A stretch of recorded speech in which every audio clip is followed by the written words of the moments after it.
వనపర్తి జిల్లాలో ఎక్కడ తిరిగినా నిన్నటి నుంచి తెలంగాణ వాదులు, ఉద్యమకారులు, బీఆర్ఎస్ పాత నాయకులు, కొత్త నాయకులు అందరూ కూడా బాధపడుకుంటూ ఫోన్ చేస్తున్నారు. నిరంజన్ రెడ్డి గారి వల్ల వనపర్తి జిల్లాలో మళ్ళా బీఆర్ఎస్ పార్టీ జన్మలో కోలుకోలేని దెబ్బ పడ్డది. ఆయన చేసిన అవినీతి, ఆయన చేసినటువంటి అన్యాయం, ఆయన బీసీల మీద పెట్టినన్ని కేసులు, ఆయన ఉద్యమకారుల మీద పెట్టినన్ని కేసులు, ఇవన్నీ ఒక్కొక్కరు చెప్పుకొని కళ్ళలో రక్తం వచ్చేటట్టు ఏడుస్తున్నారు. మరి అన్నిటికన్నా ఎక్కువ ఆయన ఒక్కటి కాదు మూడు ఫామ్ హౌస్లు కట్టుకున్నారు. ఆయన ఒక్కసారి ఎమ్మెల్యే అయితే, ఒకసారి మంత్రి అయితే మూడు ఫామ్ హౌస్లు కట్టుకున్నారు. కట్టుకుంటే సరే కష్టార్జితం మీద కట్టుకున్నాడో, తన పిల్లలు పంపిస్తే కట్టుకున్నా అని ఆయన చెప్తున్నాడు. ఇబ్బంది లేదు, కానీ అందులో అసైన్ భూములు ఉన్నాయని చెప్తున్నారు. అందులో ఆర్డీఎస్ కోసం సేకరించినటువంటి భూములు ఉన్నాయని చెప్తున్నారు. మొత్తం కృష్ణా నది కంప్లీట్ గా ఒక కాలువ అంతా మీ ఫామ్ హౌస్లకు వెళ్ళిపోతుందని చెప్తున్నారు. దాని మీద మరి ఎందుకు ఇప్పుడు కాంగ్రెస్ గవర్నమెంట్ ఎంక్వైరీ చేస్తలేదు? ఏం అండర్స్టాండింగ్ ఉన్నది? 101% మరి నిరంజన్ రెడ్డి గారు చేసినటువంటి అవినీతి కేసీఆర్ గారికి తెలియదా? లేకపోతే ఈ అవినీతి పైదాకా పోకుండా హరీష్ రావు గారు కాపాడినరా? ఈ అవినీతి పైన తెలిస్తే కేసీఆర్ గారు నిరంజన్ రెడ్డికి టికెట్ ఇవ్వరని చెప్పి కాపాడినరా? ఇప్పుడైతే మీడియా ద్వారా నేను కేసీఆర్ గారి దృష్టికి తీసుకెళ్తున్నాను.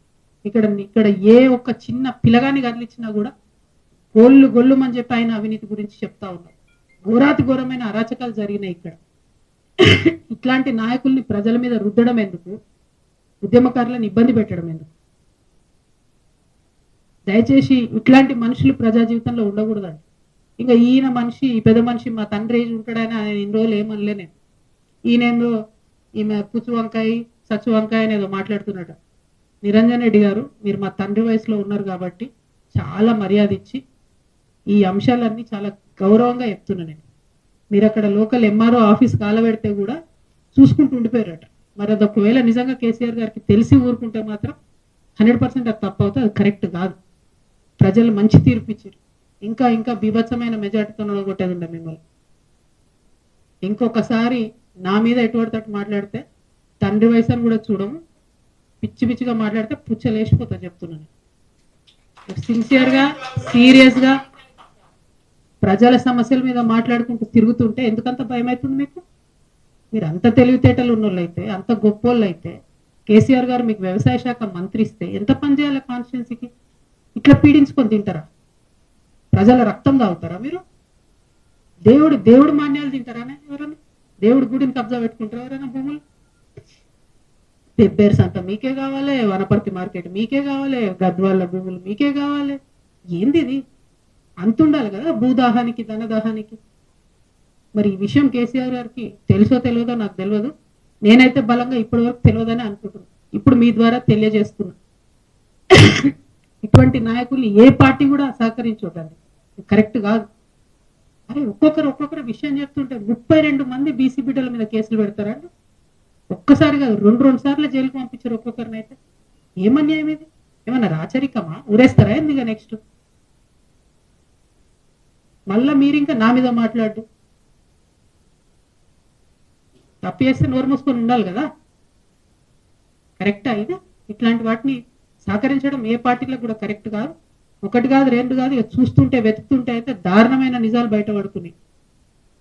డెఫినెట్ గా ఈయన హరీష్ రావు గారు మనిషి కాబట్టి ఏమి చర్యలు ఈయన మీద కాంగ్రెస్ ప్రభుత్వం తీసుకుంటుందని నేను బలంగా నమ్ముతున్నాను. ఎన్ని మాట్లాడిందండి రేవంత్ రెడ్డి గారు ఇక్కడికి వచ్చినప్పుడు? ఒక్క విషయంలో ఎంక్వైరీ చేసిరా? ఎన్ని టీవీ ఛానల్లో వచ్చి స్టోరీలు చేసుకోపోయినాయి? ఏమైంది ఎంక్వైరీ? మరి ఇట్లా కరప్షన్ ఎంకరేజ్ చేసుకుంటూ పోతే తెలంగాణ ఉంటుందా? బాగుపడుతుందా ఎప్పటికన్నా? ఎందుకు మరి తెచ్చుకున్నది? కొందరి కోసమే తెలంగాణ.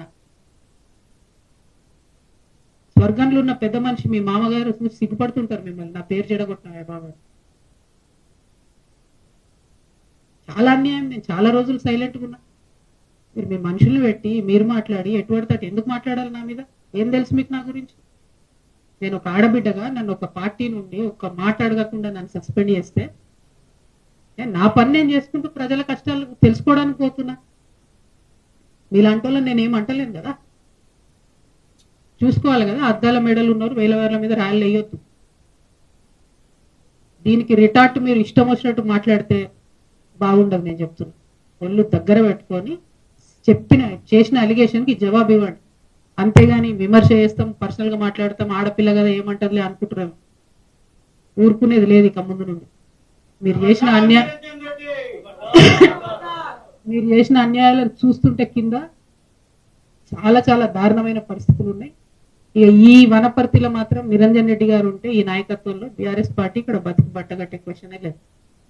నాకు పోయేదేం లేదు, నాకు బీఆర్ఎస్ పార్టీతో సంబంధం లేదు. కానీ ఉద్యమకారులు ఏడుస్తున్నారు, ఆ పార్టీలో ఉండలేక మింగలేక కక్కలేక చచ్చిపోతున్నారు.